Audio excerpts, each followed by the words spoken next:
Okay. Hello, everybody. My name is Lars Peterson. I work here over at X Labs in Google, and I've been using SolidWorks for a long time. Before that, I was working here. I was teaching people how to use SolidWorks for the reseller. So they had me come up with a class that sort of parallels one of the demonstrations I did called SolidWorks Magic Tricks. And so this was based on that, some of the shortcuts, as well as I'm going to talk about some best practices and just some design theory as far as how to design in SolidWorks. I sent you guys this Google Doc that's got called Quick 4. And what this is it's a series of drawings that SolidWorks puts out at their convention every year. They have something called Model Mania. And the idea is that you want to build the fastest, most accurate model you can of this, and they give prizes away at the end. The first part of it, they'll give you a model to make, and you want to build it as fast as you can. Once you're done with that, you stop the timer, and then they'll give you a second sheet that shows you changes that you need to make. And so it's really trying to prove whether you're building a robust model that can make changes easily, because engineering is all about changes after all. So if you go online, you can actually look up people from resellers building these things, or even users, because SolidWorks makes these public. But the videos of those are people that have just seen it for the first time, and they're trying to work as fast as possible. And so it's not always the best of how to build a part as much as it is to see how that guy builds it fast. And the second page is often just people hacking and slashing to make the geometry match, instead of doing a good practice to make a change that somebody else can make changes to later. And so that's what I'm going to be doing, building these parts for you live. And after that, I'll talk a little bit about where to find parts online and import them correctly. So with that said, let me get into SolidWorks. Again, this isn't a basics class. This is really going to sort of go fast because I assume you guys know how to do things like sketches and extrudes. So I'll start a part.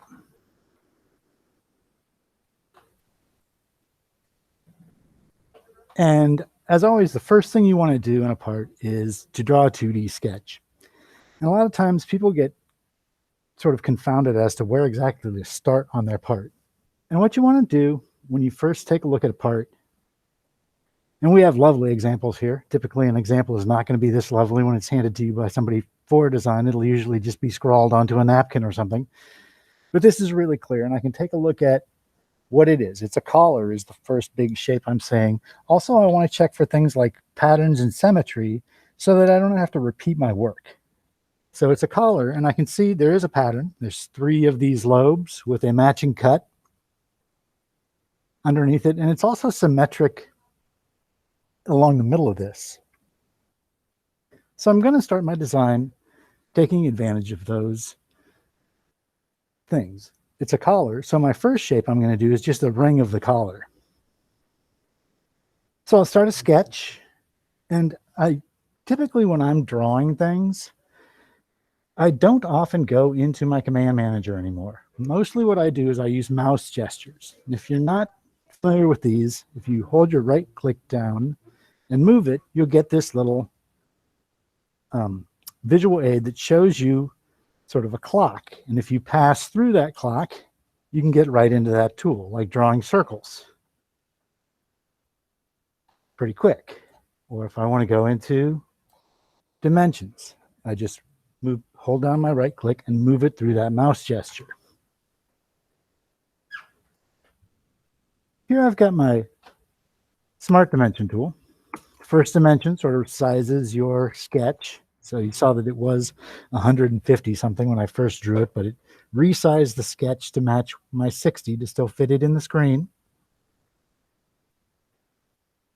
And now what I'd like to talk to you about is a little bit about how SolidWorks dimensions between circles. If circles are concentric and you dimension between them, that's what I get for thinking these were concentric. Let me zoom in here a little. Drag and drop that one on there. Now they're concentric. Try that again. When you put a dimension between 2 concentric circles, it'll show you the distance between those 2 concentric circles. When you're putting dimensions between two circles that are not concentric, it always defaults to center to center.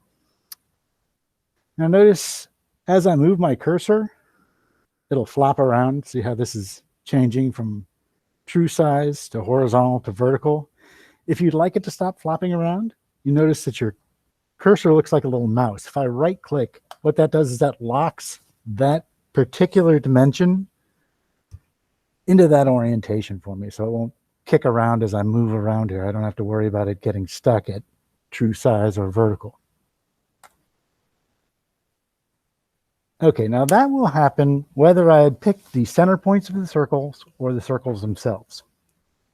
But when you do pick the circles themselves to dimension between, you'll get this in your leader tab of your dimension. So I can set whether I want to go to the min, max, or center to center on this.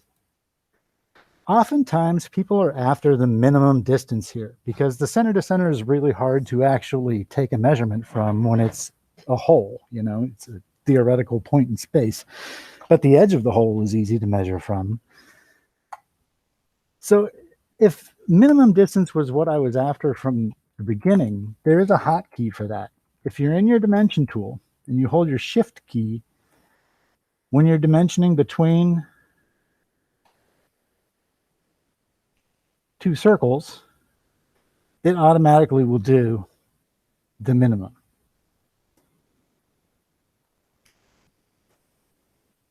Okay.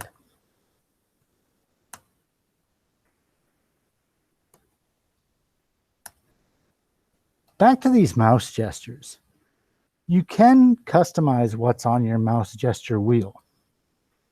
If I go up to my options here, under Customize, there's a whole mouse gestures area. When you bring it up, it'll show you a live wheel of what you've got going now. You'll see that sketch, parts, assemblies, and drawings, it depends which mode you're in. If you're working in a sketch, it'll bring up sketch tools. If you're working inside a part, it'll bring up whatever you set them up to.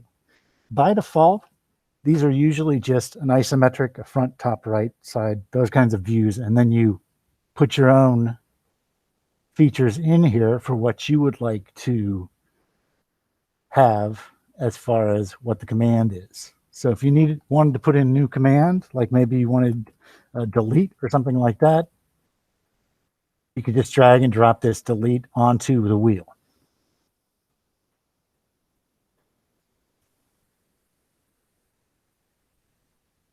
Okay.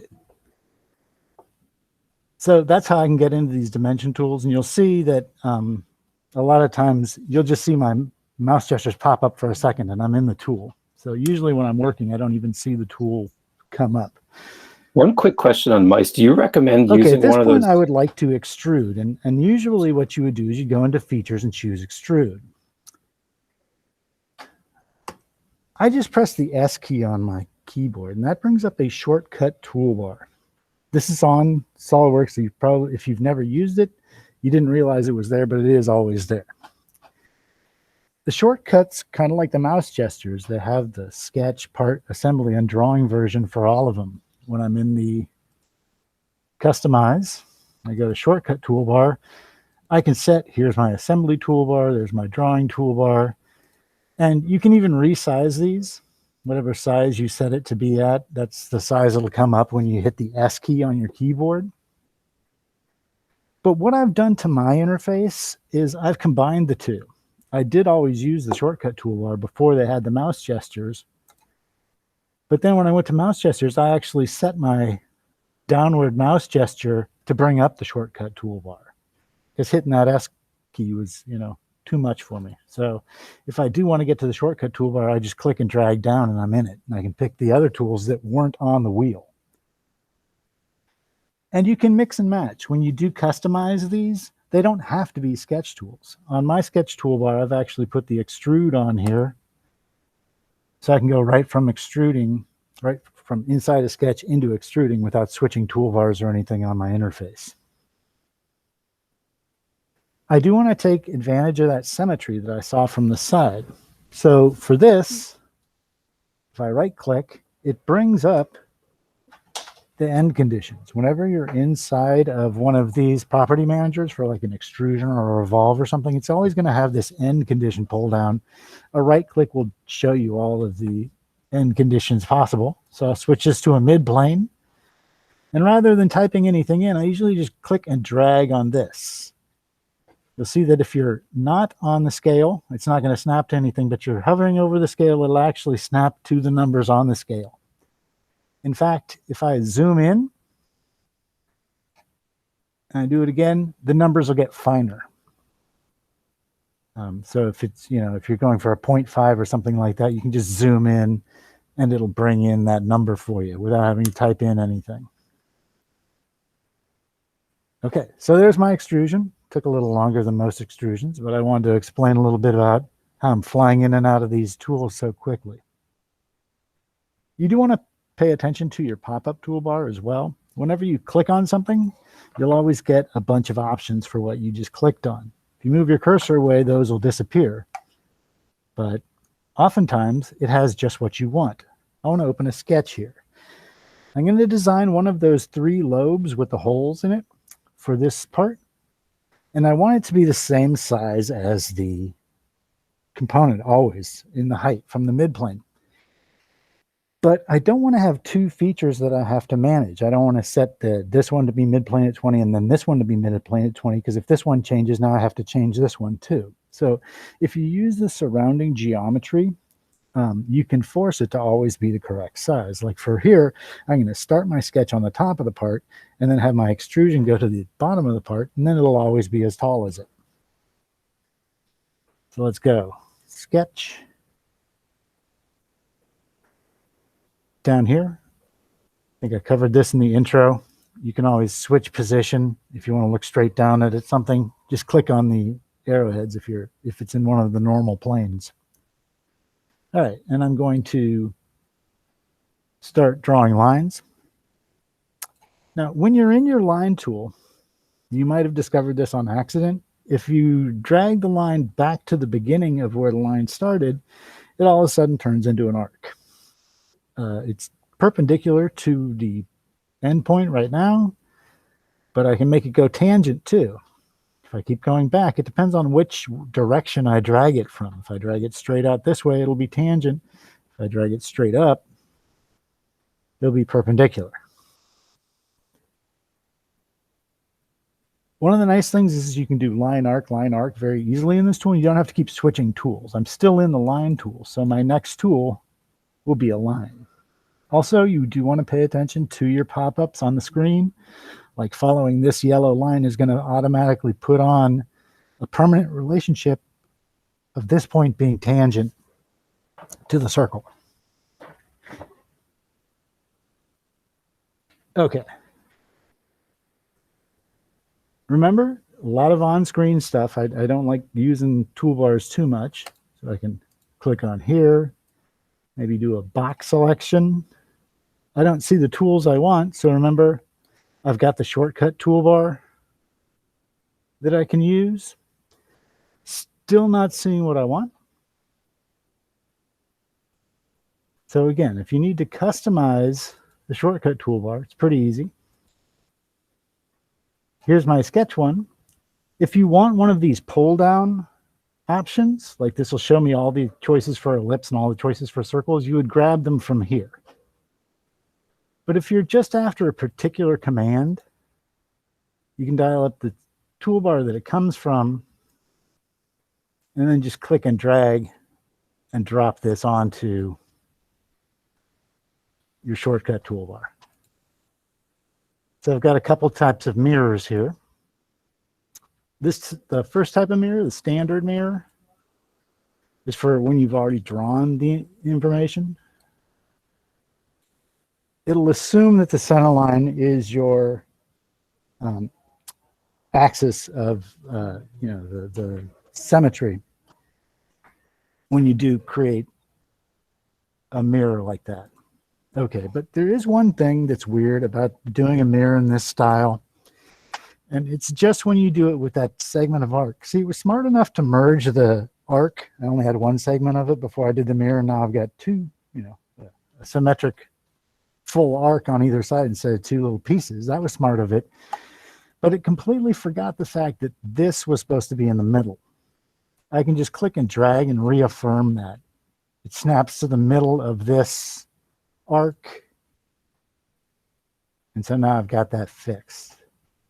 You do also want to be sure that when you click and drag one of these edges, that these are remaining tangent to each other.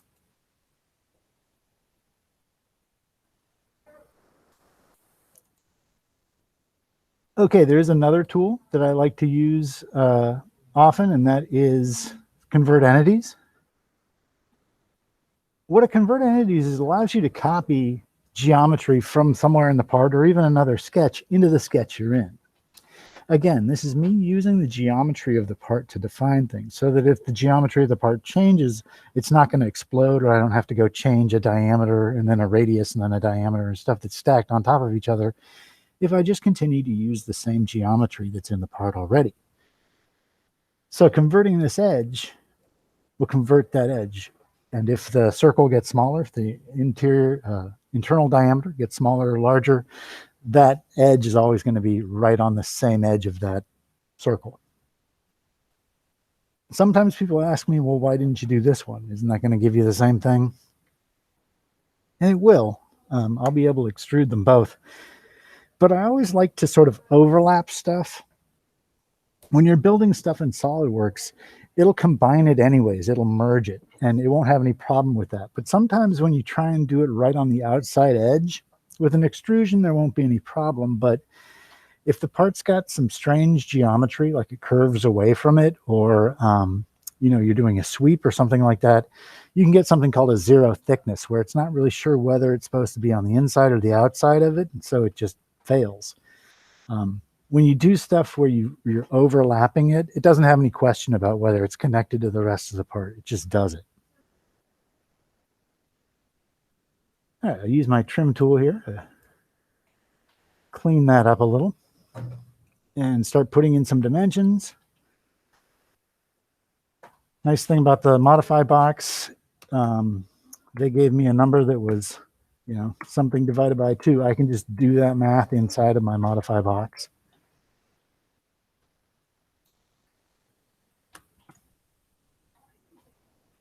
All right. Another smart part of the smart dimension, if you take a dimension between 2 lines and they are not parallel to each other, it'll automatically put an angle mate on them. So that's how you can put in angles.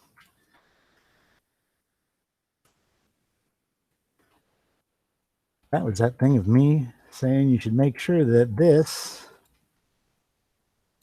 is tangent. There we go. It's turned fully defined. But I would like another dimension. I wanted to show you one more way of doing circular dimensions. I talked about the min-max and the center to center when you are putting dimensions in.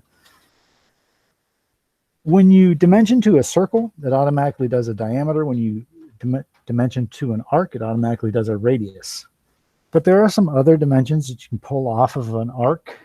If you dimension to the arc and then you pick both ends of the arc, it'll give you an arc length. And it puts a little arc length symbol on over it.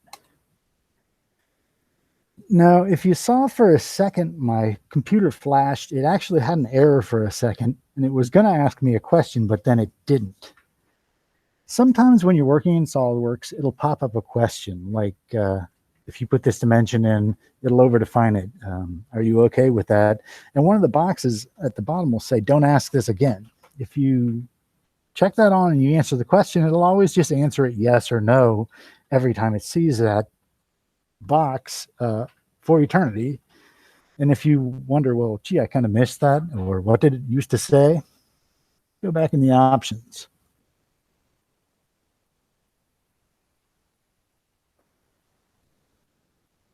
Under messages and warnings, here's the list of all the stuff that it asked me, and I said, don't ask me that again. So if I'd like it to ask me that again, adding this dimension will cause the sketch to become overdefined. I just check that on, and it'll remove it from the list. Let's try it again. Position, from here.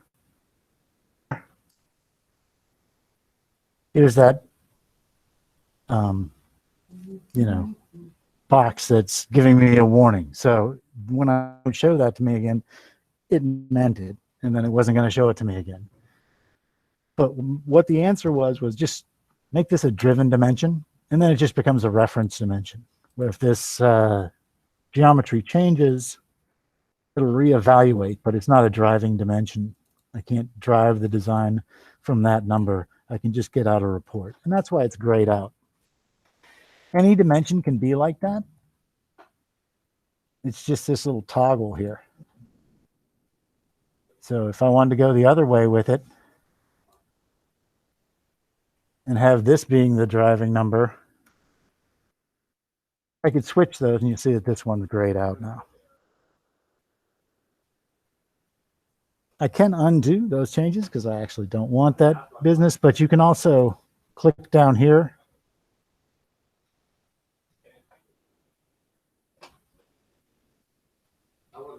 and you can pick to undo more than one thing at a time. If you need to step back 4 or 5 steps, that's what this little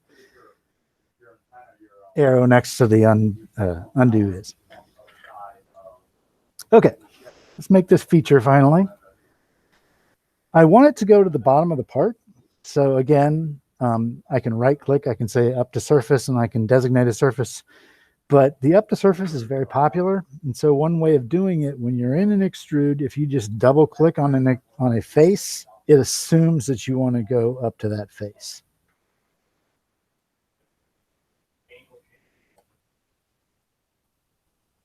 And so now the height of this is set to the height of the part, just because it starts on top and goes all the way to the bottom.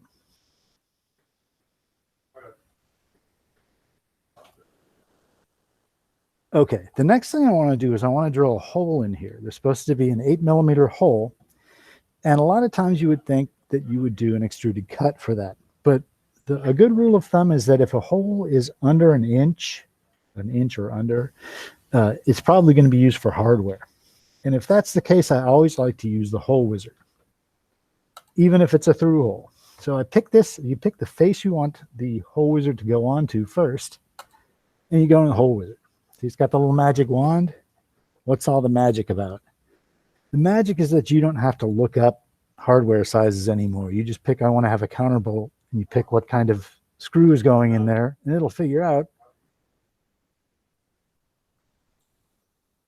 what's that counterbolt that would be, or a countersink would be. Counterbore. There we go. That's the word. So you see it's got all these different things. You can do tapped holes as well.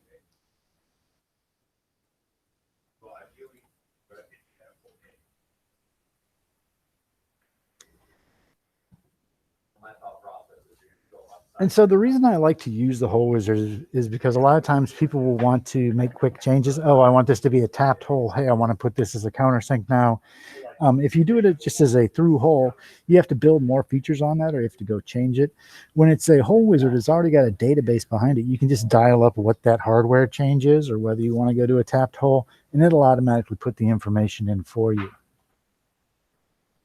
When you are doing a through hole, you have different ways of picking what you want for a through hole. I want to have a metric hole here, and you'll see that I can do drill sizes or screw clearances, whether you want the clearance to be loose or normal. So you can dial up what type of hole you're after, and then pick from a standardized list.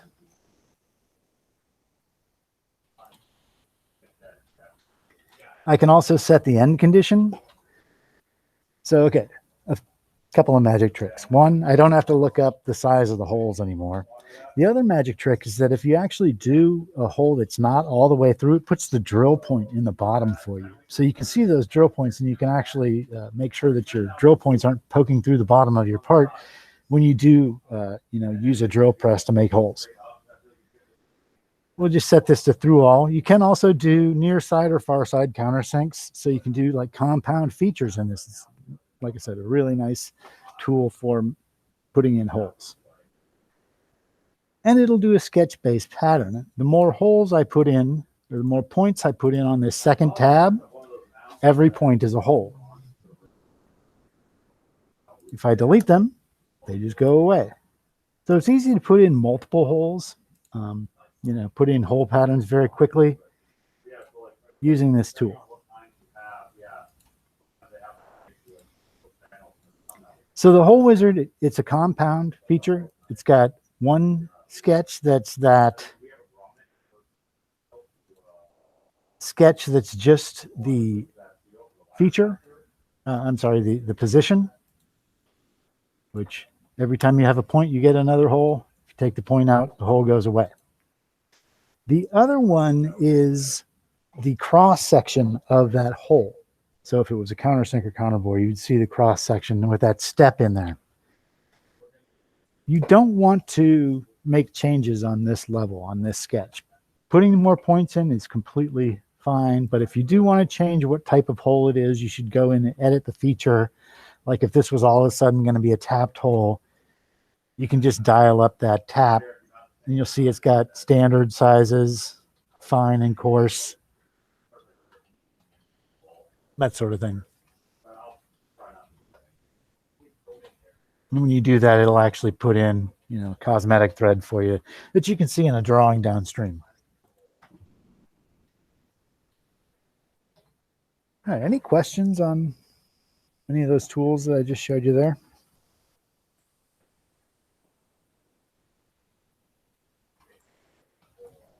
All right, then let me get into the next tool I want to use. Get into my, you'll see it's a different shortcut toolbar than I had when I was in the sketch. So if I go into my sketch toolbar at the part level, it just has me putting in features. Do one of these fillets.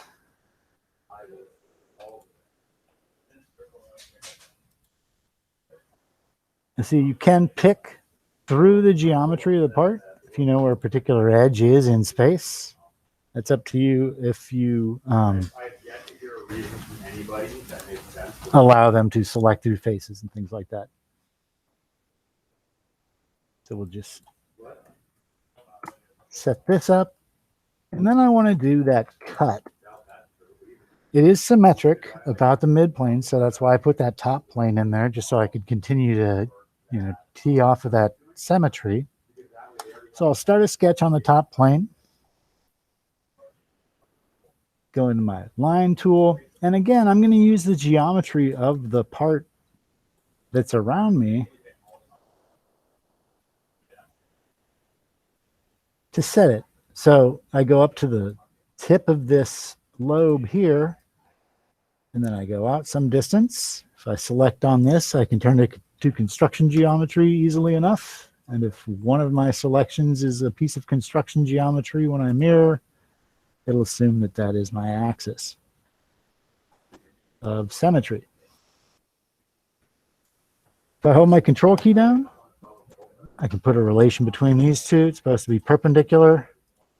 And there we go. When you fully define something using, just basic, instead of dimensions, again, it's usually more robust because it's going to change with the geometry because it's based on the geometry. If it's a hard number and that hard number keeps getting, it was down a level and it was down a level, you may have to keep changing numbers all over the model, where if you create features like this, if you're able to do that using just the surrounding geometry, it'll be more robust when they change the, the size of this. If the lobe goes in or out, doesn't matter. This cut's always going to go right to the tip of it.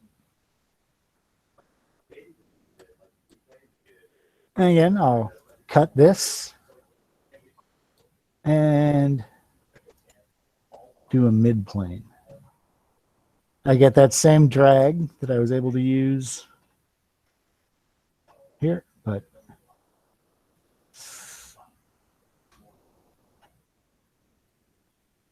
okay.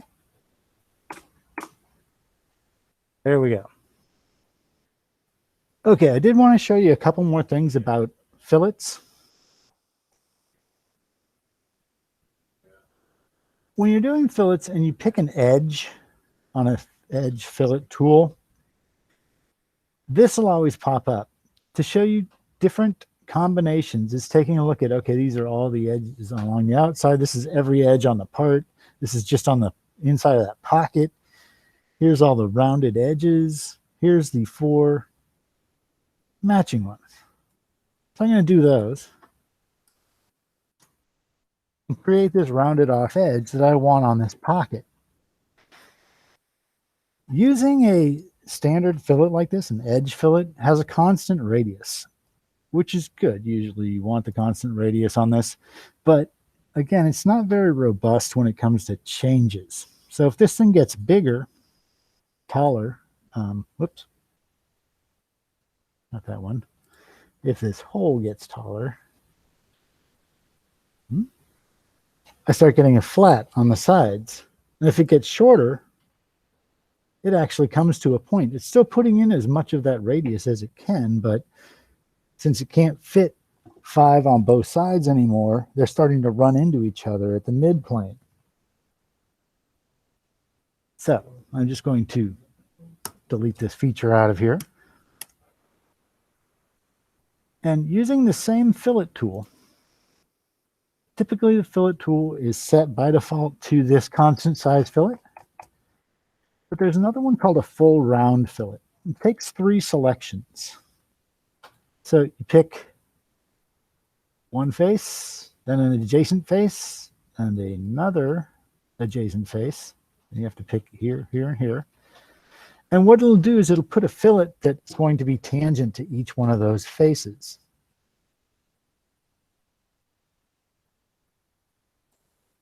Meaning that if this does change size now, doesn't matter, you know, how big or small it gets, it's always going to round that off.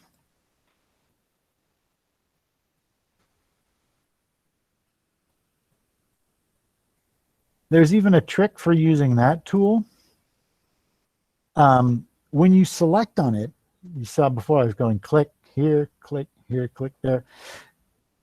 If you give it a second, your mouse actually pops up and looks like it's your mouse. And the right mouse button will actually advance your property manager to the next option. So I can pick all 3 of them without having to go back. And then my last right click is an OK. So again, I don't have that seam at the very edge of it. And if the thing gets bigger or smaller, I'm not going to end up with a point or a flat. It's just a better way of doing a rounded face if it is supposed to be always rounded off.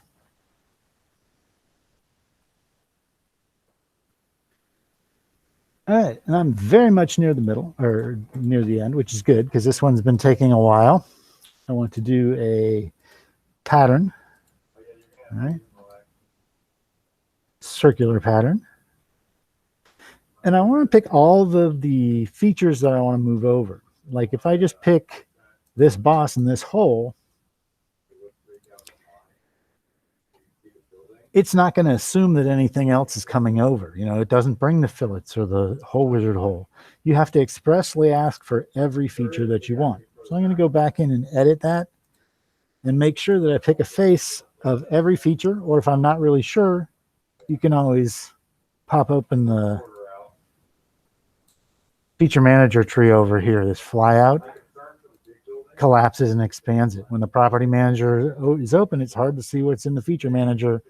And so that's why they put that over there for us. And there we go. That is the part that they asked for. Let's take a look at it. Yep, that's it. Okay, let's see the changes. They've changed it a lot. It's no longer a pattern of 3 holes. It's only 2 holes, and they're not situated, you know, the cut here is no longer situated, you know, symmetrical about this. So I can't really do it as a pattern anymore. It's actually a mirror now.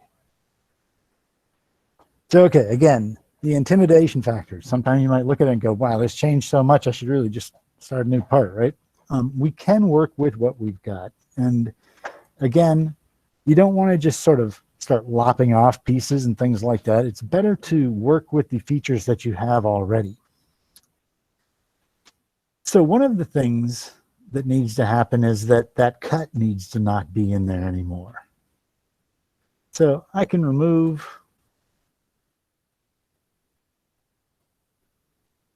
the cut and the two rounded faces off the bottom of that.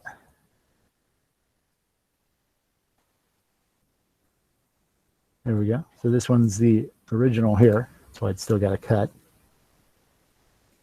But I also don't need 3 of these. I still need them spaced evenly. They're still 120 away from each other, but there's only supposed to be 2 of them now. So let me go back into the feature itself and show you that there's this instance to skip. I had 6 of these, and I wanted to make them like a peace sign. See these little red dots? When you open up this instances to skip, it puts these little on-off toggles on the preview of your feature. So for this one, I do want them equally spaced like there was 3, but I only want 2 of them. There we go. Again, if you are, trying to help your fellow designer, it is kind of nice to clean things up. That pattern could have happened there. Now, another thing is I want to have a plane that goes in between these two.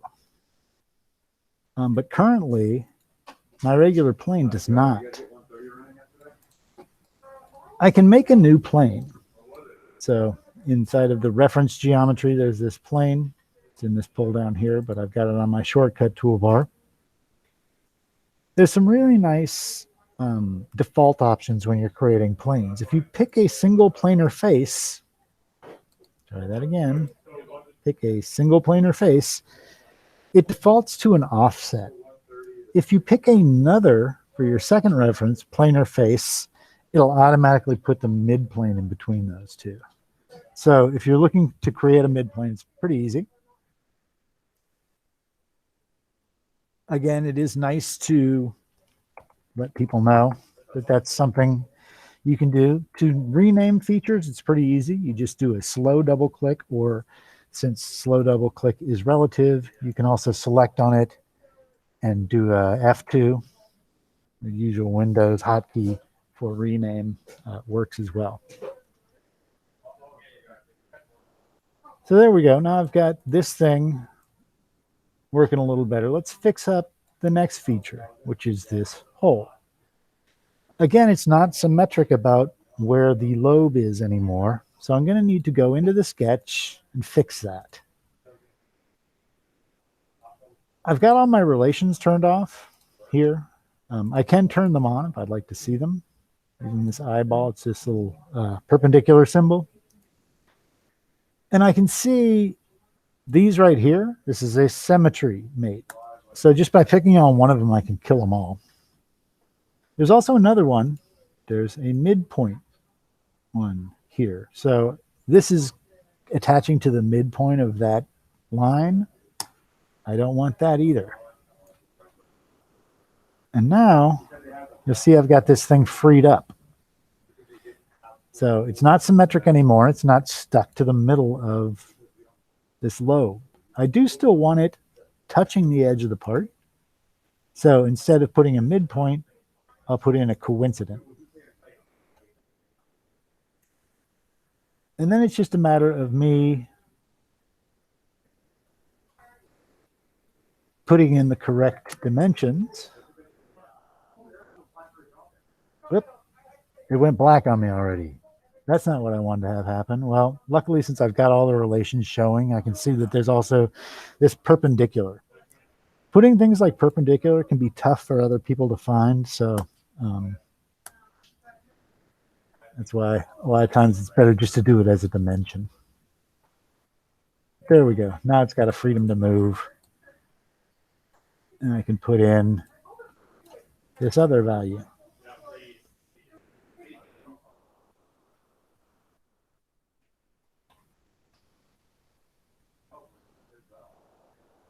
There we go. And since I've already got this mid-plane set up, I can do a mirror about that. If you pre-select items in SolidWorks, like a face, a planar face and a feature, or a plane and a feature, when you go into your mirror tool, it'll assume that, you know, the face is what you want to mirror about and the feature is what you want. So you can pre-select items you'd like. And hopefully, since I didn't kill those faces, I just re-evaluated them. Those fillets stayed behind. I did do the mirror at the wrong time. I can just move it. You have to make sure that, you know, you still follow the parent-child relationship rules. So you want to make sure that things happen at the correct time in the feature manager tree. But you can just move them around as long as you're aware of where the parent-child relationships are. If you're wondering how I'm seeing these, just right-click the top of your feature manager tree and you can see dynamic references of what's a parent and what's a child.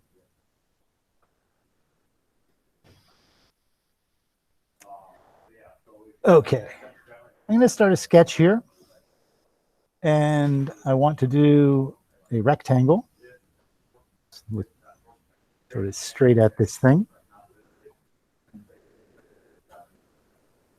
I'm going to make sure that I snap to the top and bottom of this part. But what I'm trying to make now is I'm trying to make, they want this like hasp now, where they can tighten the collar or bolt it down. And so I want to make sure that it's the same height as the part. So I did that using sketch relations. And I want to have it along the back of the part. Remember, I always like to build more than I need. If I build it on the front of the part as I extrude it outwards, perpendicular to the plane, the part will start to fall off. You know, it'll have this little gap like that. So I want to make sure that I do this to the back of the part. When you're in a sketch and you're crossing a cylinder, you have something called a silhouette edge. If I hover my cursor over it, you can see it right there. There's one on both sides. That is where your sketch plane crosses that cylinder. So it's only going to cross it at one point, creating that line. So I can say, okay, that edge where the cylinder intercepts or crosses my sketch plane, and that line, I want them to be collinear. And again, I'm using the sketch geometry here to sort of set up the rules of how high and how far this thing is out. I'll use that arc tool. You can also do it instead of going back to the beginning of the arc. The letter A is a toggle between line and arc while you're still in the line tool. There we go. And I just need to put a dimension. Again, that gave me something that was half of something. So I'll just do that math inside my modify box and then extrude this. Again, I can right click and set it to mid plane and then just type in a value right away. We'll fill in that modify box. You don't actually have to click inside it and type in the number. If it's highlighted blue, if you just start typing in, it'll accept that number. A rookie mistake that people will do often, because I need to make a gap here now, is they'll reuse this sketch. But again, it runs into that same problem. If I cut perpendicular to this, it's going to leave a little wedge here as this thing tapers off from where this line is perpendicularly. So you want to build it oversized. I'm going to do another sketch, another rectangle, and I'm using Control 8. If you want to go normal to something that's not an orthographic view, you can, if you're in a sketch, Control 8 will take you normal to the sketch plane you're in. If you pick a face and you hit Control 8, it'll take you normal to whatever face you picked. So again, I'm going to set this thing just by clicking and dragging it to be as tall as the part. And don't be afraid to overbuild these things. Again, I can just make it coincident with the middle, and then I know no matter how small this thing gets, I'm not going to be right on the edge of that. Make that tangent. That'll be the whole way through. And then I can just do a cut. Same rules apply as far as right-clicking and getting an end condition. A couple of more things I wanted to talk about. SolidWorks allows you to copy and paste stuff a lot because it is Windows native, and a control drag will automatically do a copy. You can copy features like if I want another hole just like this one, or if I want another fillet just like this one. I can either do it from the screen or I can do it from the feature manager tree. If I pick the feature, hold my control key and drag and drop it, it puts the same size fillet on whatever edge or whatever face I just dropped it onto. Now I just edit this. Just like a copy and paste inside of Word or something like that, if I do change this copy, the original still remains what it is. So copying applied features is really easy because you're just applying them to a different face or a different edge. It gets a little more dicey when you're trying to copy something that has sketches involved, but you can still do it. What it's going to do is just going to give you a warning. So notice that any flat face I click and drag this on, it's going to give me another hole wizard hole perpendicular to that face. So I'll drop it on that one. Try that again. Come on.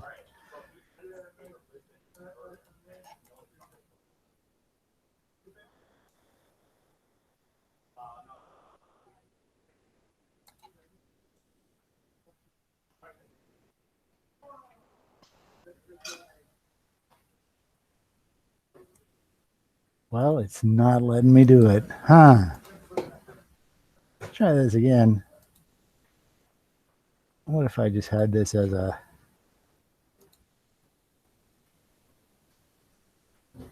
$8mm hole? There we go. So I think it was the reason I was getting a failure is because I left it as a tapped hole and it was looking for the edge to tap. It was a different edge. So I guess not all of them are able to drag and drop, but counter bores, through holes, things like that, you can drag and drop, as well as just any sketched feature. What it's going to do, though, is if there's any relations that were on that sketch that it needed the geometry, like in this sketch, I had actually made it concentric with this edge of the part. It's got that relation still in there, but it can't solve it. So let me just say, leave it dangling. And I can show you that what's going on is this used to have a coincident with something, with the center point of that other arc. But since that arc's not there anymore, it doesn't know what I'm talking about. If I had chosen to delete it instead of leave it dangling, it would have done that, just taken the dimension, the relation out of there. I just wanted to show you what it was complaining about. So now that it doesn't have a relationship on it, if I just click and drag it, when you hover over an arc, it'll show you the quadrants of the arc as well as the center point of the arc. So you don't release your mouse, just keep it held down. You highlight that and then release the mouse over the center point. And that's how I can get a bullseye right in there. So reusing parts or reusing features, things like that. Definitely, this is the longest example that I have in this. But if you guys have any questions on how I was able to make this collar and the changes? All right. Hopefully some of this is showing you some tips on best practices or some of the tools you can use to make your life easier.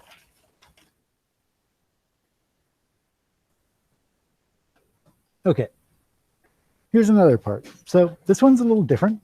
The reason I chose this one is because we use a couple of things. We use multi-bodies, which we haven't done before. And we can also use some of the tools that are built within SolidWorks, like to make that keyway. I don't actually have to model the keyway. SolidWorks has some stuff in it by default. All right, so for this next part,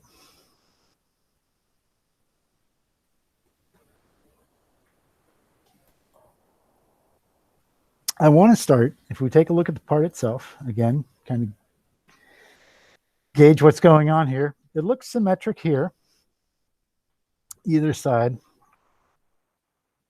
And also, it looks like, so it's supposed to be bridging two rods that are perpendicular to one another. So what I'm going to do is I'm going to build the two cylinders that go parallel to those rods first, and then I can build that web that's in between them a whole lot easier now that I know where that geometry is in space.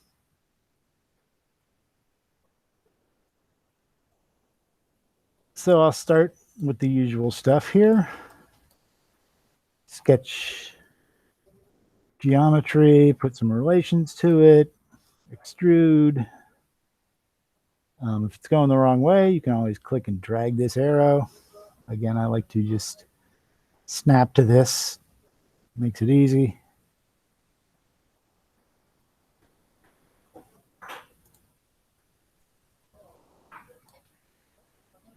All right, for this one, we're going size of 50. And it's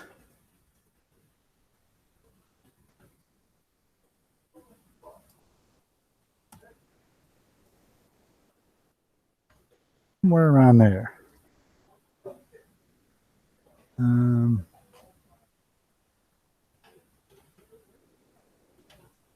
Okay. So again, I'll extrude this. I'll take advantage of that symmetry with a mid-plane.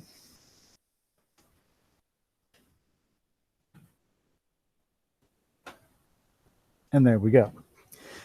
It's just a different order of building things, but you can do a cut or an extrusion or something like that if it's a sketch-based feature.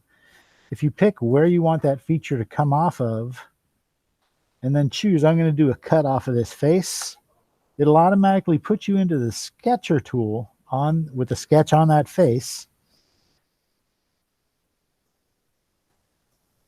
And when you're finished with your sketch, you're automatically brought into the property manager for making a cut.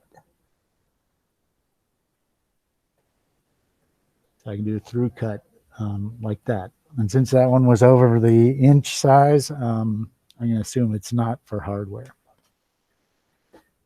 All right.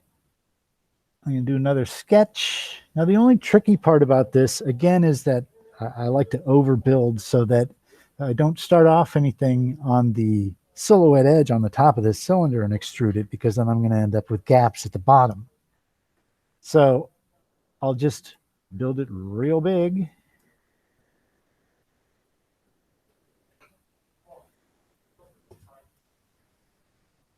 And make that a piece of construction geometry. There's another tool that I showed you earlier. I showed you this convert entities. There's something similar to convert entities.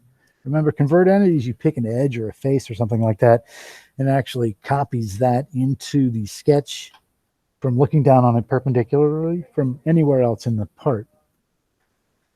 Another similar thing is an intersection curve.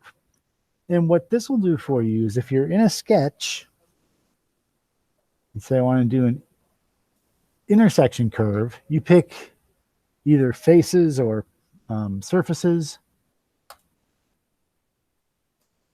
and it'll put in wherever the plane crosses over those. So wherever your sketch plane intersects with the face that you selected, it'll draw an outline of it.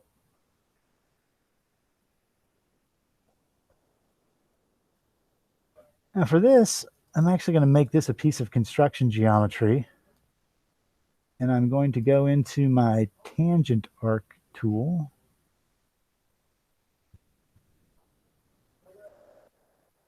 There it is. Because I want one arc here, and I want to make sure I don't hit this by accident. See how it pops up the quadrants? It's really easy to accidentally hit the quadrants. So usually when I'm doing something near them, and if I don't actually want to be on them, I'll just purposefully draw something that is not close to it, and then I can put it where I need it to be with relations later.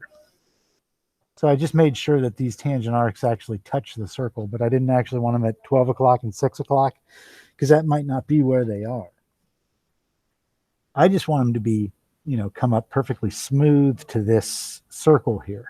But I don't want the whole circle. Let's go back into our circle tools. There's another type called a center point arc. How that's developed is you click the center of your circle, and then the next click will be 0.2. And then the last one's going to be your third point. So it's center, endpoint, endpoint. That's how you get that. Also, recently in SolidWorks, you used to always have to pick the two entities that you wanted to put a tangency relationship between. But now if you just pick a vertex,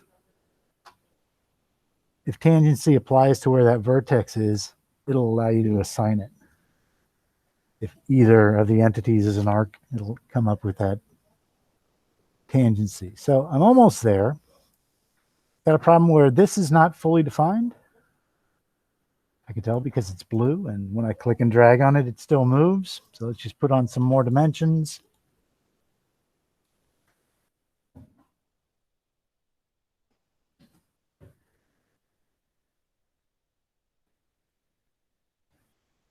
There we go. Okay, you do want to be careful about the order of operations when you're building a part like this.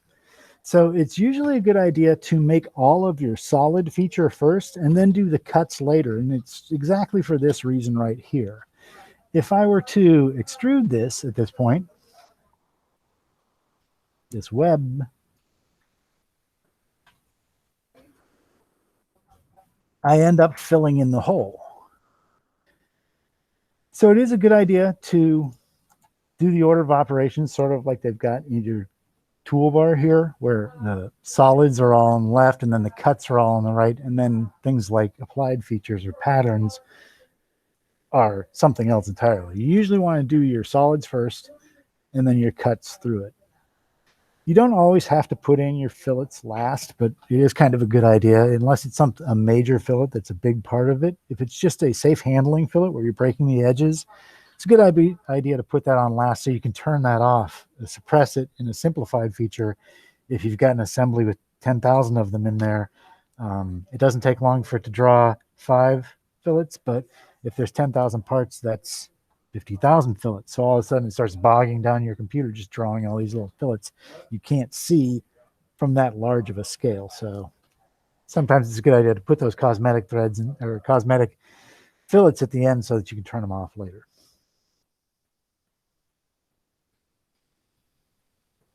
You do usually, when you are putting in dimensions or you're putting in fillets, it's always a sort of a good idea to put in the largest ones first.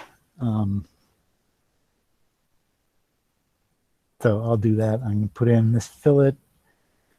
Remember, give it a second, and you can see similar edges. Save yourself some picking.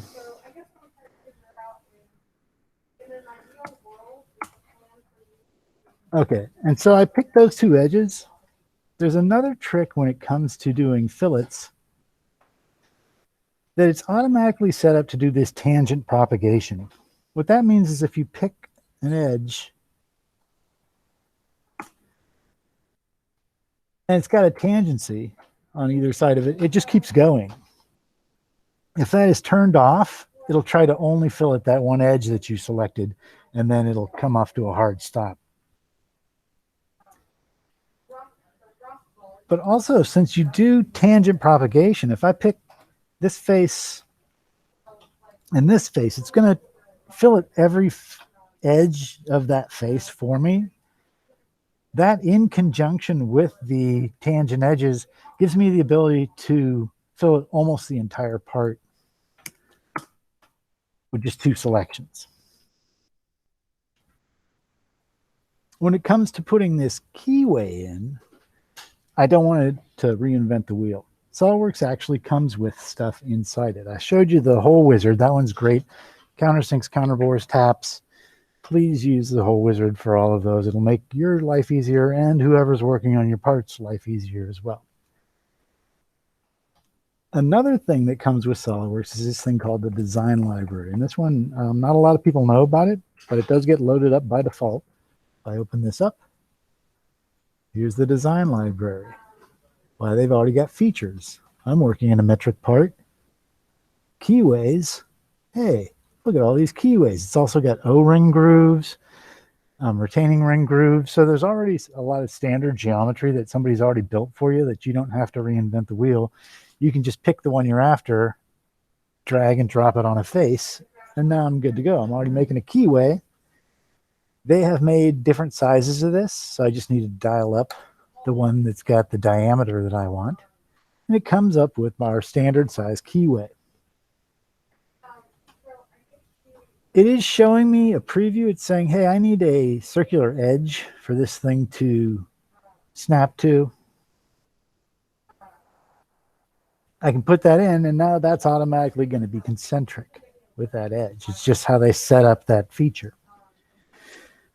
Also, you see that I've got my standard size one. I can just say, okay, and I have a standard size one now. But we've actually got something that's non-standard. So I can go in here and change the value if I want. So it comes in as your standard keyway, but you can make changes to it if you want to make it non-standard. Okay, things don't look right as far as that keyway being sort of cattywampus. It is concentric, but it's not straight up and down. When you bring in these library features, you can edit them just like a regular feature. They actually have sketches and features and stuff underneath them. So if I needed to add a relation to make this thing straight up and down, I can do that. And so that is how to create a part that sort of has like a bridge in it.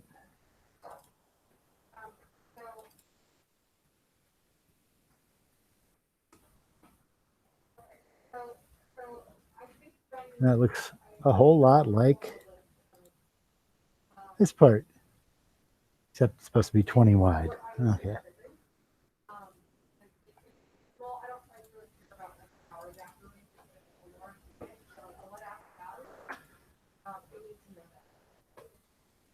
Okay, so that looks like page 1, but page 2, they've done it again, and now it's no longer symmetric. Now the barrel for the smaller shaft has moved over considerably so that it's flush with the right side of the part. Again, it's one of those things that you look at and you think, wow, this is such a different part. Should I just start over? And the answer is no. You can always fix things up, especially if it looks just enough like your part. So let's talk about what we're going to do to change this. The problem I've got is my extrusions. Whenever you extrude something like this and like this, it automatically starts that extrusion on your sketch plane. And that's where you're measuring from. But it's actually not, you don't always need to do that. You can make changes to where the extrusion starts and stops. If I go into edit, so far we've been using the standard from, which is the default that SolidWorks has it set to. So it's starting from the sketch plane and it's going out 25 in each direction because I told it to go mid-plane 50. But I can say, okay, you know what? Instead of starting on the right plane where I sketched, how about we offset that a little?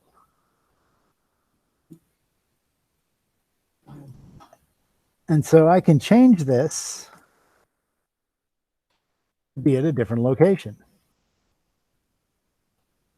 Obviously, I've got other problems with this one now. It's okay. Let's just go through and make the same change here.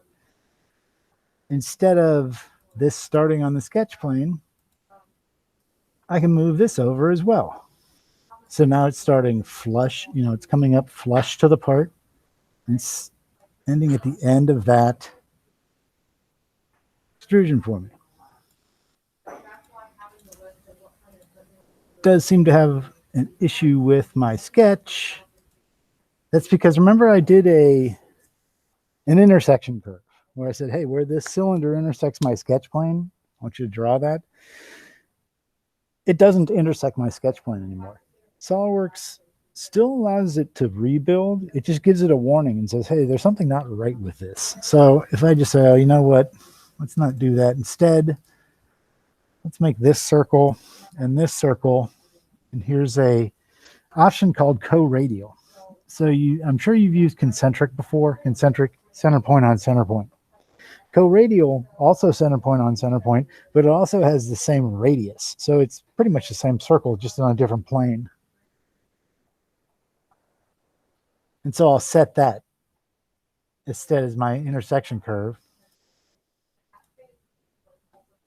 And that error has gone away. It's just a warning. Again, it wasn't an error. When it's a true error, instead of it being yellow, it'll be red, and it won't work at all.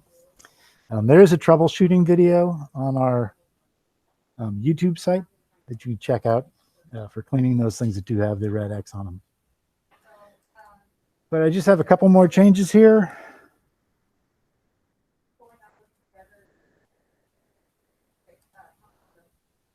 If you don't want this thing to look like a library feature anymore, if you're not going to use it anymore, if you choose to edit the feature, you see I can get back to, making changes as far as what the diameter is, dialing up from the library that SolidWorks gave me.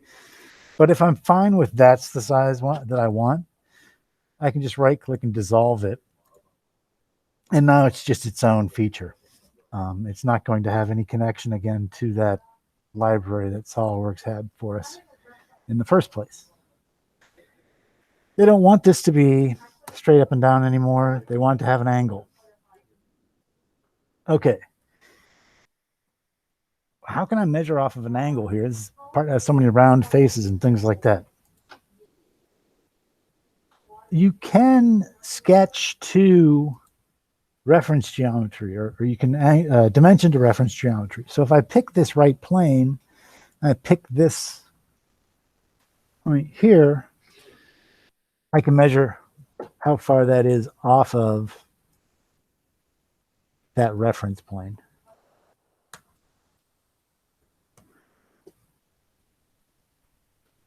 And there we go. That is the second part in the Quick 4.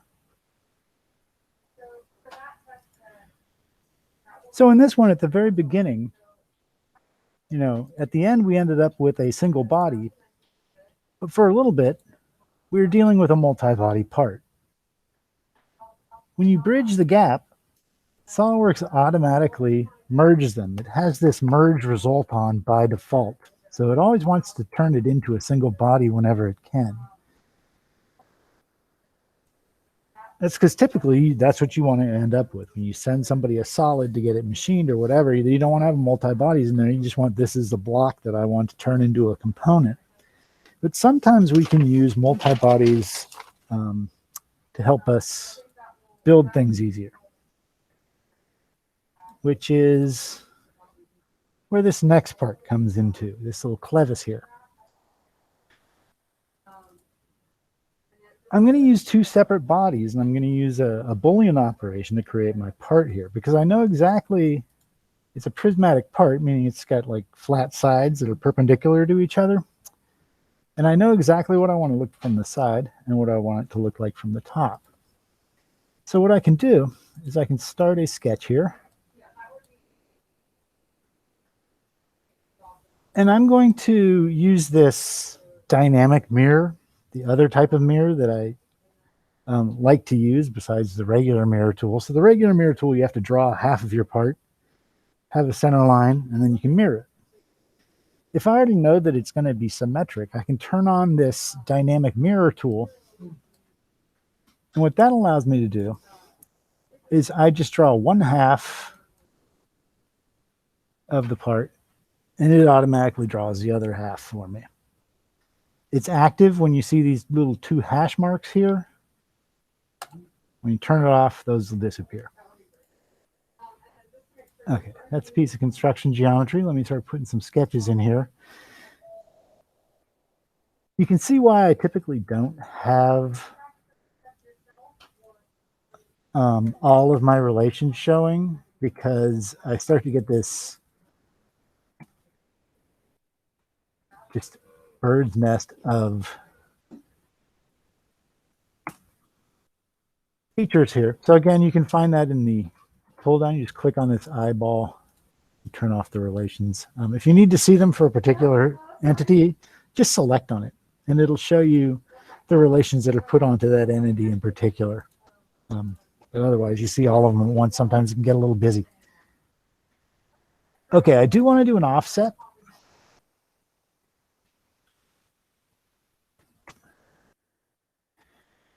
And if it has select chain on already, it'll try to pick all of the edges for you. If you don't, it'll just allow you to select particular edges at one at a time. If you get out of a tool and you want to use it again, hit the Enter key. SolidWorks will always bring you into the last tool you were using. There we go. Now I've got some points here. I think I just need to give it an overall length.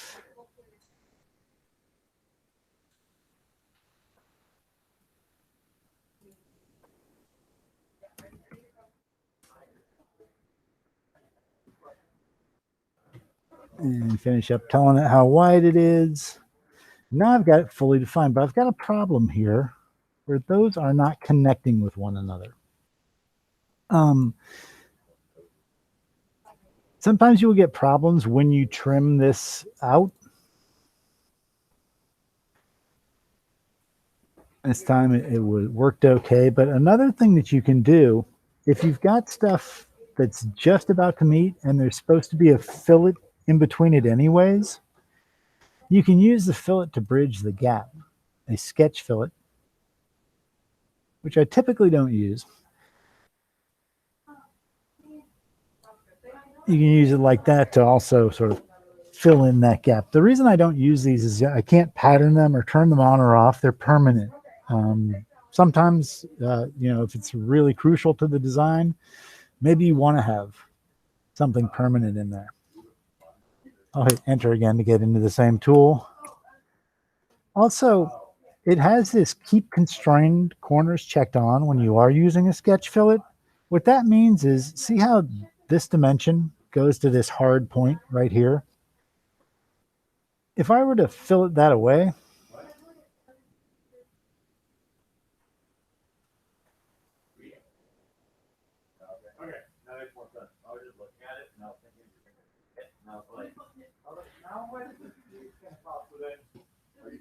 try that again. So when I fillet it, here to there, you'll see that the dimension gets left behind.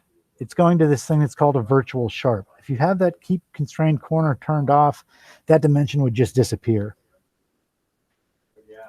But if it is on, and it's on by default, it'll automatically keep that virtual sharp where the dimension was.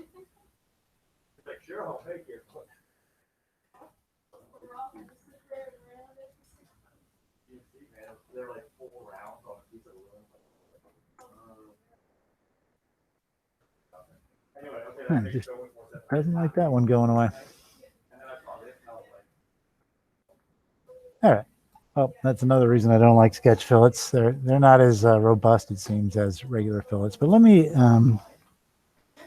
extrude this thing.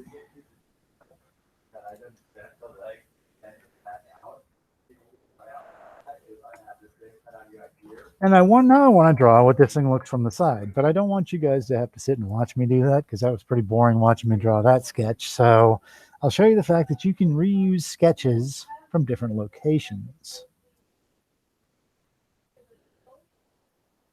So I have, as luck would have it, this shape already sketched out. I can copy that entire sketch. So I just did a Control-C, picked the sketch in my feature manager tree, did a Control-C, pick a sketch plane in the other part, and hit a Control-V, or paste. And what do you know? I've got that sketch in the same location. When I open it up, It is going to be underdefined. That's because it's not snapped to locations on this part. If I do give it a location and a size, now I've got it fully defined. Okay, when I extrude this, as I said before, SolidWorks always likes to merge this thing into one solid. It's got this merge result turned on. If I leave it on, I end up with a single body that's just two pieces glued together. But if I go back into that feature and turn this off, now I have the original body and the second body independent. I can work on them independently. In fact, I have to with things like applied features. Like if I wanted to put a 20 millimeter fillet here, if I try and put it on the other body, it'll tell me edges from multiple bodies are not allowed. So let's just do it on that one. Hit my enter key to get back into the fillet tool.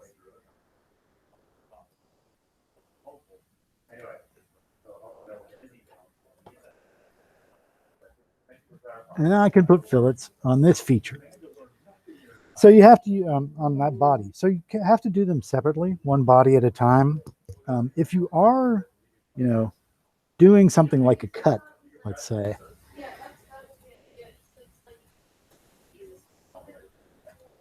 it'll typically go through any bodies that are visible by default.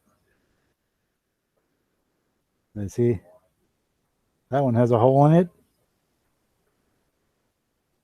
And so does that one. When you are inside of the feature itself, you can choose. There's this thing called feature scope where you can actually pick and choose. If you just want it to go into a particular one of the bodies but not the other one, you can pick and choose in that feature scope as to which bodies that feature is applied to. There's another way to do things pretty quickly, though. If you are working with multi-bodies and you just want to work on one in particular, the best way to do that is to right-click on the body and choose to isolate it. What it'll do is it'll hide all the other bodies. And then any feature that you put in, like if I was going to do a cut here,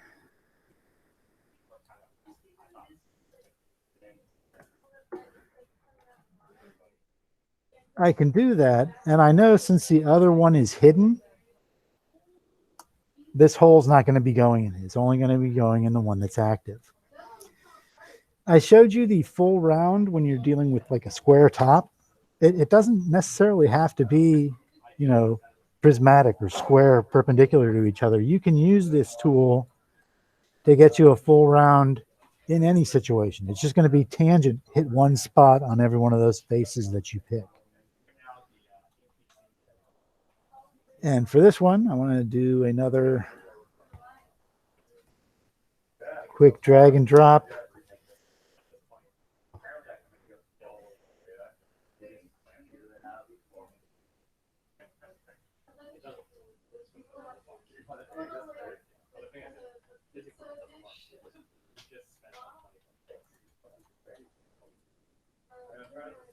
Okay, so I've got these two separate bodies, but that's not what I want my part to look like. What I want the part to look like is where these two intersect with each other. And actually, I do want this hole to go through both of them.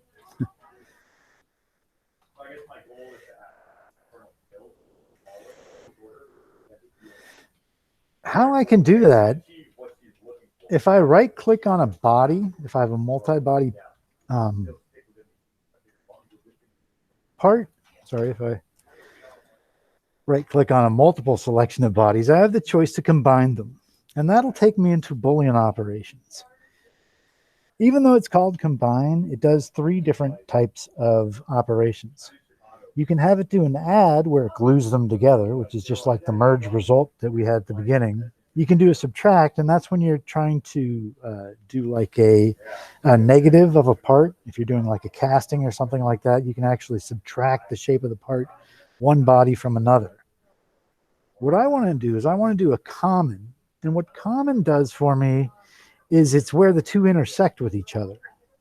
So the union between the two bodies is all I'm left with. So pretty magical way to get yourself one of these prismatic ones. I don't like, again, I keep saying prismatic because if this thing had rounded arms, this trick wouldn't have worked. You know, it's only if these things are sort of perpendicular to each other, you're going to be able to use this.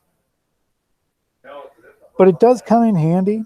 There is another trick I can do. If we go to page 2 on this, you can see from the top, this thing looks completely different. So I need to change that first extrusion sketch dramatically. So I'll go into my SolidWorks. That's what the new sketch looks like.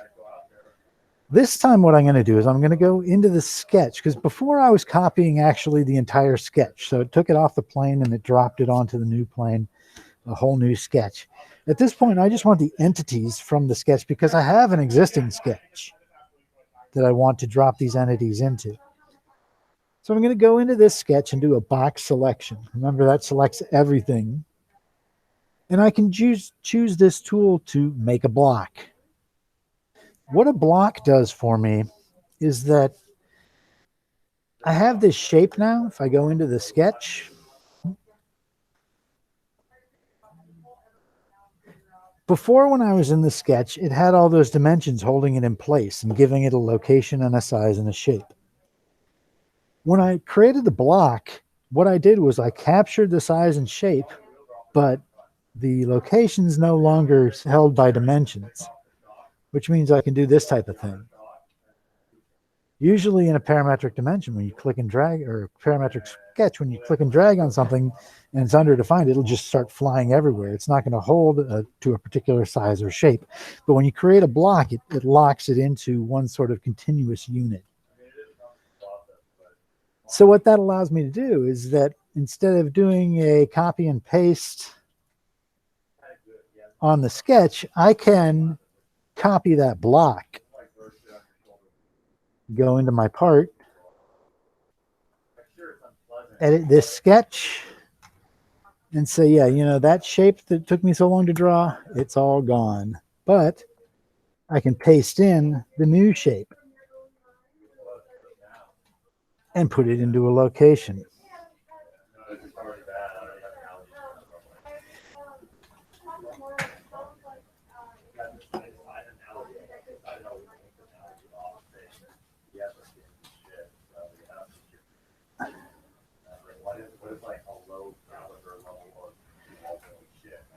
Okay, so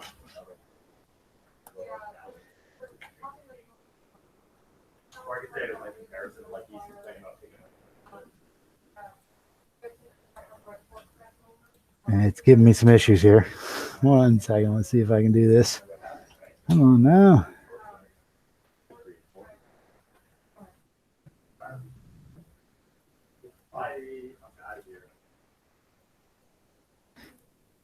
All right, and then I can just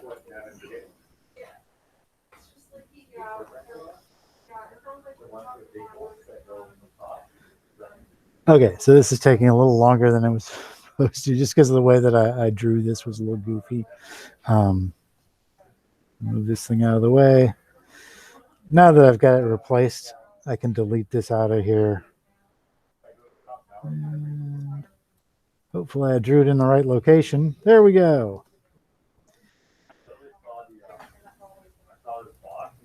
So it does have some issues just because remember I put one of the sketches onto an edge.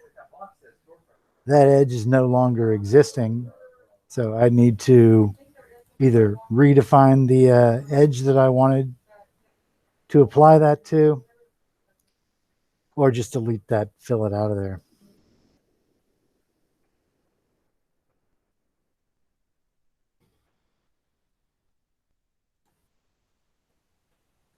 So different ways of, updating geometry. If you're using that Boolean operation, you can change one of your bodies and then it'll subtract a different section from the other body, something like that. Okay. On to the last one of these examples here. Before I was doing multi-bodies, in this one I want to show you another idea that people use, which is sharing sketches. I did it in the fundamentals class where we use shared sketches to build, different extrusions using the same sketch. This is very similar. I'm going to use some different sketch tools that you may not have used before, but this part that looks very difficult to build is actually not that tough if you do it all in one sketch.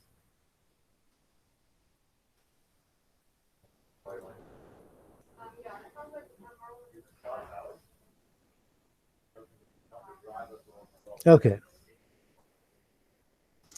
So what is that sketch? I'm going to start it on the top plane. And I want to draw a polygon. How a polygon works is you develop it like a circle. You click the centroid of this polygon, you drag it out for a radius, and then you can pick how many sides you get. It's always going to be a normal polygon, equilateral, equal angles, all that sort of thing. So I want to do just 3 of these. And you can choose whether the diameter that's going to determine the size of this is to the inside or the outside of the circle.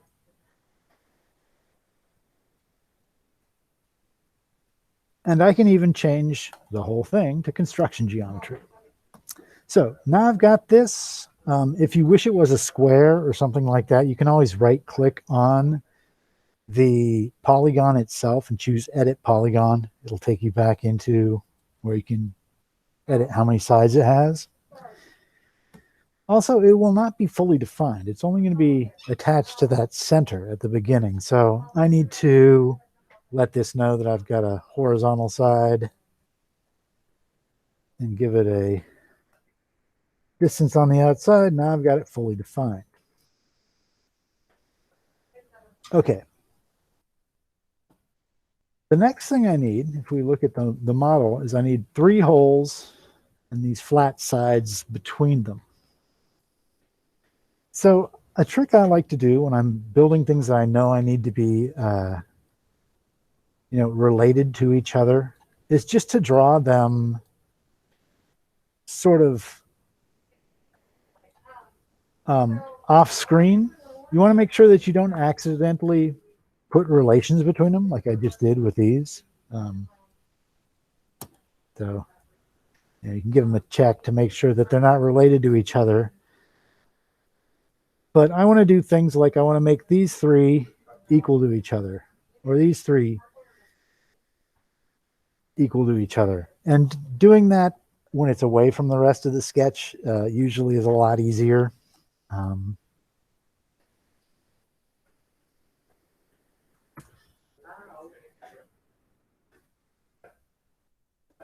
Also things like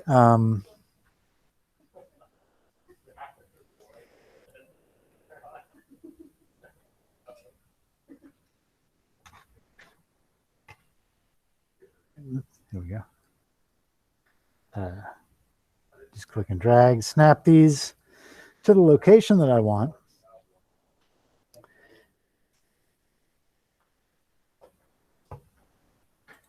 Before I do the next one, I'm going to do an offset. So they've got a little offset of 5. They will allow you to do multiple offsets like that. Be aware that when you do offsets in this way, it only puts 1 dimension for them. So they're all going to be always the same offset. If this thing changes, all of them change. If you want them to react independent from one another, you have to do offset, offset, offset, one at a time. Yeah, I do want these to be that long.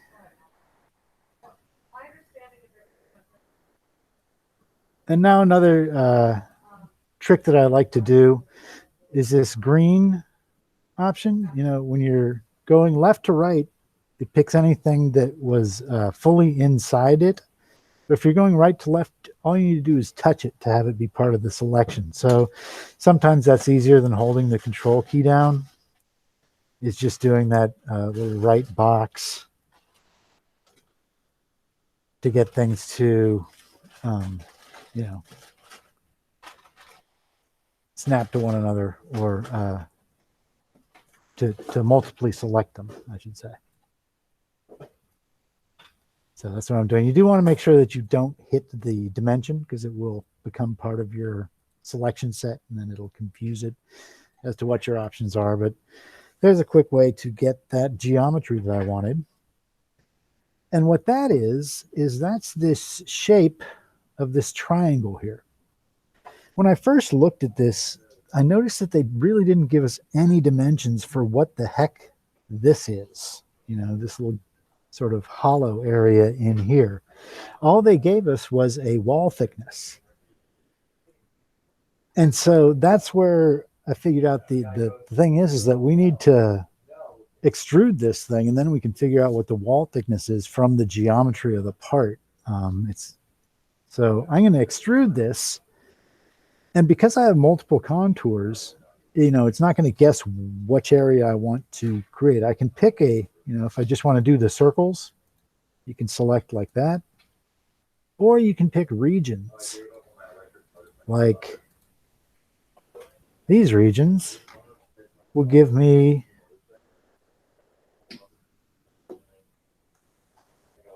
the shape that I'm after. And then if I do a shell and I say I want to remove the top and the bottom with a wall thickness of 3, that is how you can figure out what that shape's supposed to be. It still doesn't look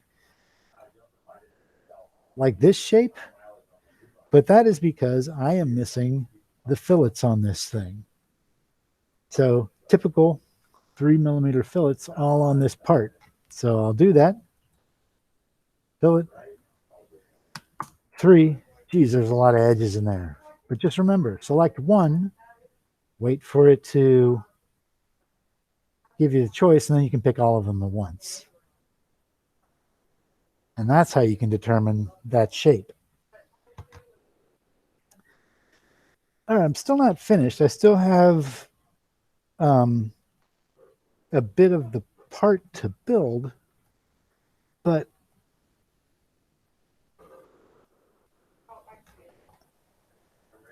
what I want to do is I want to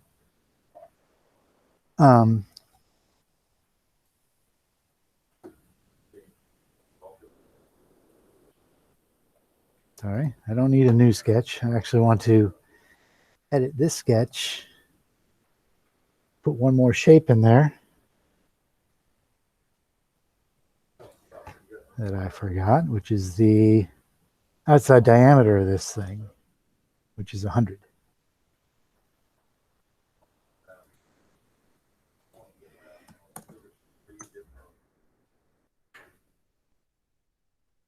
Okay, it does still remember, even though I've added the geometry, it does still remember the same, you know, segments that I selected.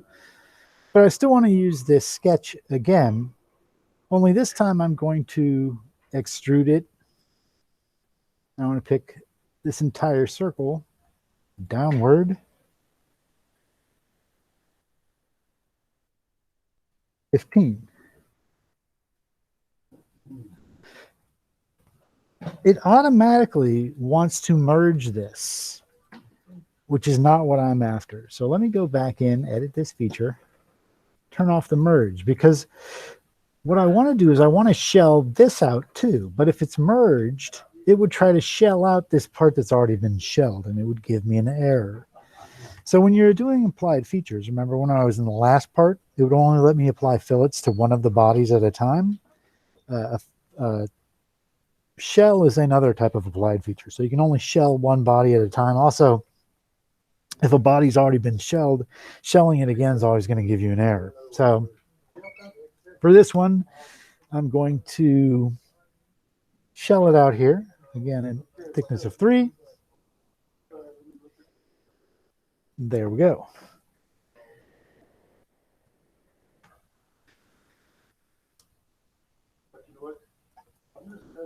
Okay, it's looking like I've got most of the part built here, but what's tricky about this part is now I need to have these little rings extruded here, and then it have holes in the middle of them. So I've got the rings already sketched out.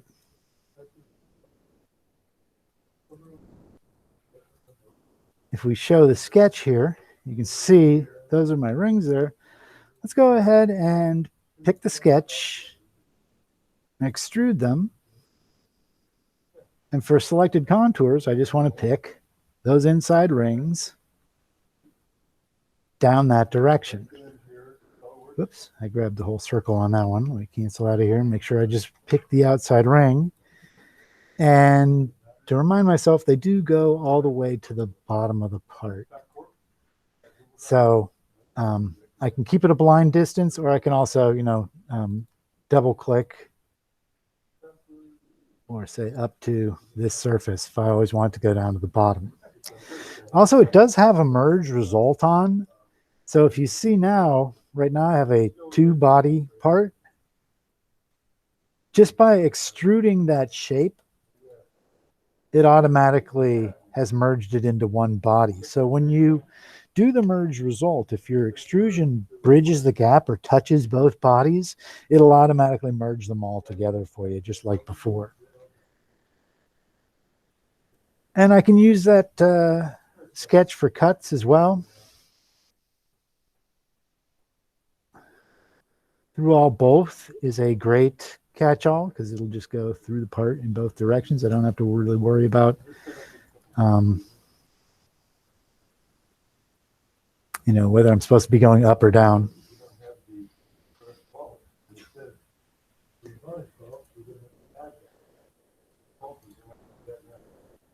Again, I'm picking these faces to put in my fillets just because it's easier to fillet things that way. Instead of picking every single edge, if you just pick a face, it'll pick every edge that touches that face. So I can start to get this part fleshed out. The change on this one was really easy. They just had you change this to an 80, which actually gives you an error because this fillet cannot be applied in one single sitting. So what you need to do to get the fillet to work is you need to put it in at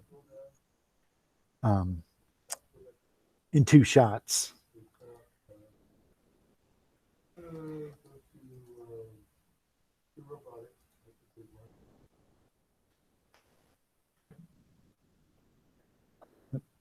Showing this one's gonna, there we go. So yeah, it's just a matter of putting it in as 2 separate fillets because it failed on the first one as far as it couldn't fit the fillet in one shot.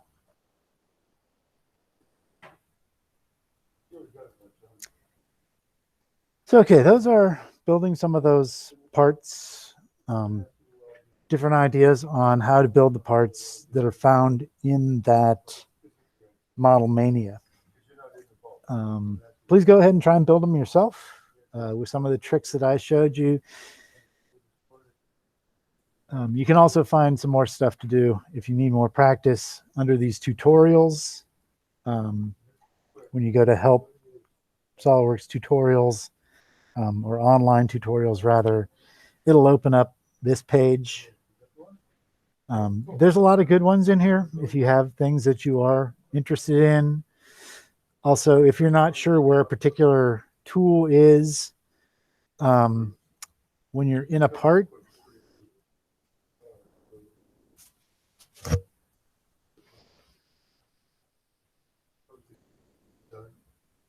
if I pick on that, it'll show me where that tool is located.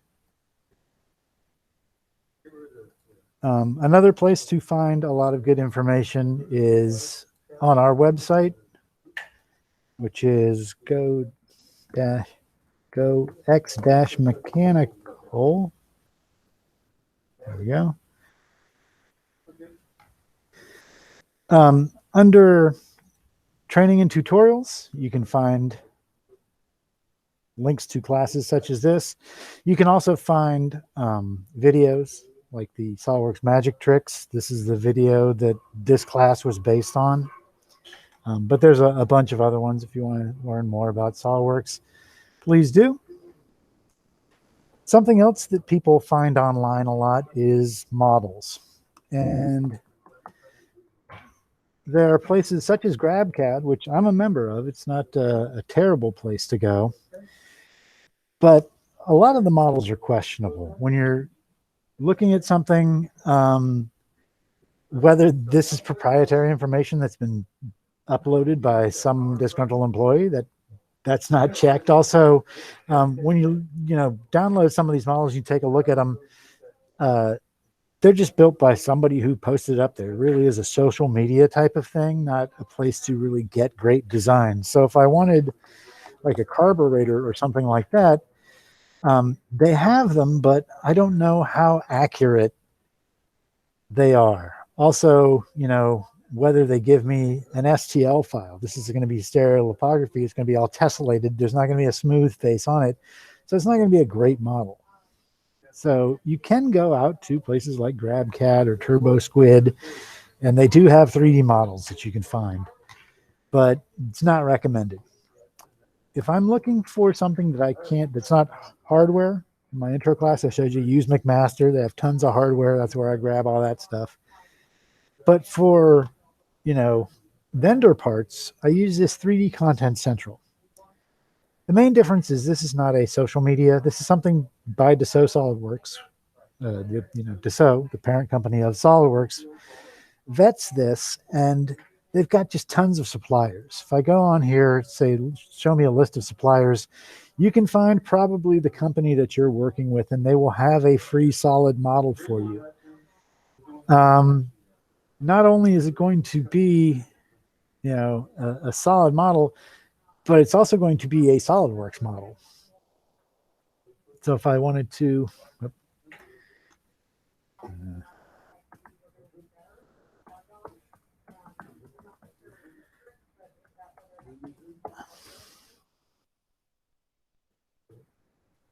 so you do have to sign into this.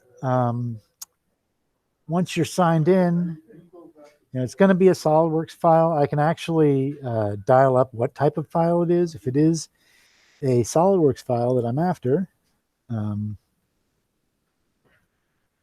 you can even dial up which year in SolidWorks it is.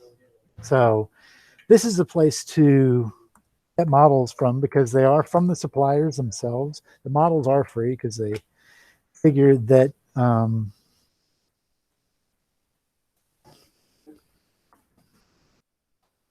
see if I spelled this thing right. I did mean that, sure.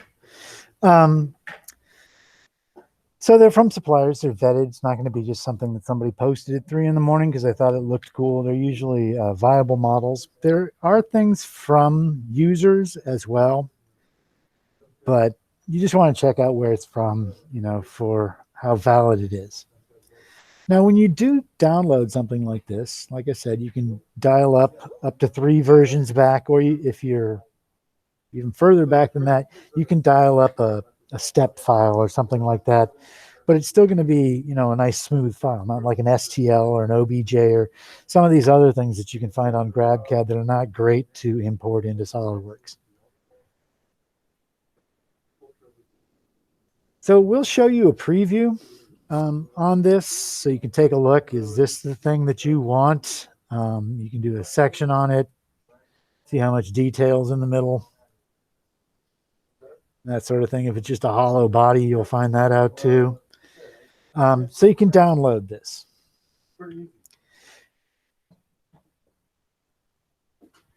Now, the next thing you want to know, when you do download it, it's not a good idea to put that download onto your desktop. Wherever you open your downloaded file from, it's going to create all the subfiles that it needs in that location. So if you put it on your desktop and you open it up from there and then you hit save, you could have 1,000 parts on your desktop at that point. So it's a good idea to put it into a folder just so you know where the results are going to show up. I've got mine in an import folder already.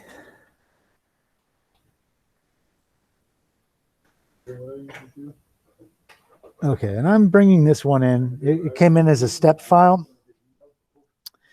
When you bring in a multi-body part, like and it's saved up as a step file or an IGES file or even a Parasolid, things like that, you have different options whether you want to bring it in as a part or as assembly. By default, it'll bring it in sort of the way that it was built. So you'll see that this one's coming in as an assembly.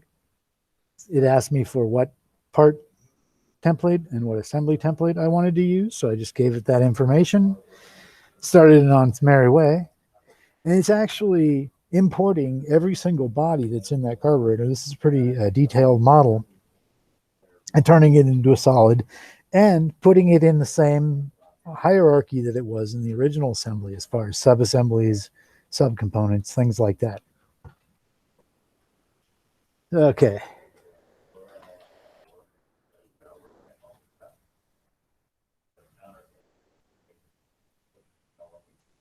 Sorry, this the template that I chose to use, if you don't have an assigned material, gives you this checkerboard. So that's why it's all checkerboarded. But you'll see that it did create, the sub-assemblies for this thing. If I hit save, it'll save to wherever I opened it from. And it's not only going to save the top level assembly for me,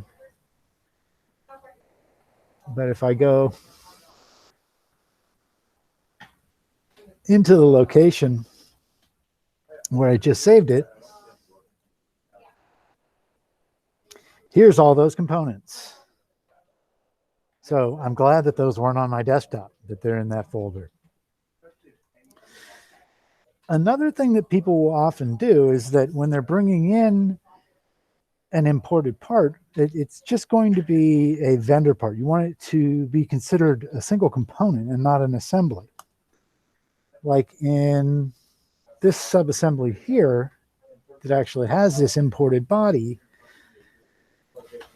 I've got it reporting out as a single component, not as a sub-assembly with a zillion parts. It's just a single component with a zillion bodies inside it. So again, that has to do with how I import it. If I go into my options and I go to the import and export, here we go. When you're importing a step file, what do you want the assembly to come in as? Is it default per file, or are you going to import it as bodies? So I can set it to bring it in as bodies from the beginning. If I've already got this assembly and I don't want it to be assembly, I want it to be a part, here's what you do. You do a file, save as, and you switch it from assembly to part. It'll ask you questions as to what you want to bring in. If you're bringing in like a mini fridge or something like that, and you just say, show me the exterior faces, it's only going to show you the outside of the fridge. All the stuff inside, it's not going to come across. If you say include specified components, you'll get a list of things you want to choose to bring in as bodies. But here I'll just say, bring in all the bodies.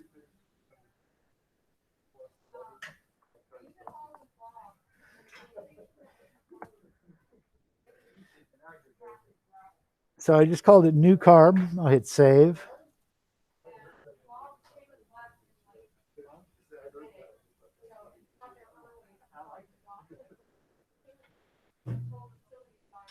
Might take a minute to do it, but I say open. And when I open this, here is the part.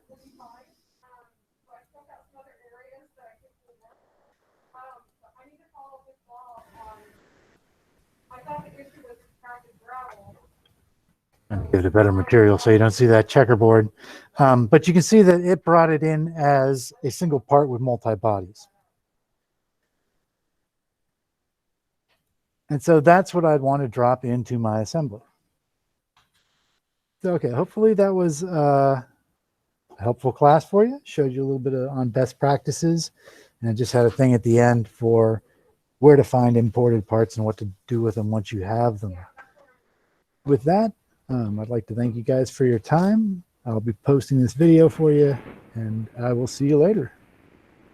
Thank you. Yeah, take it easy.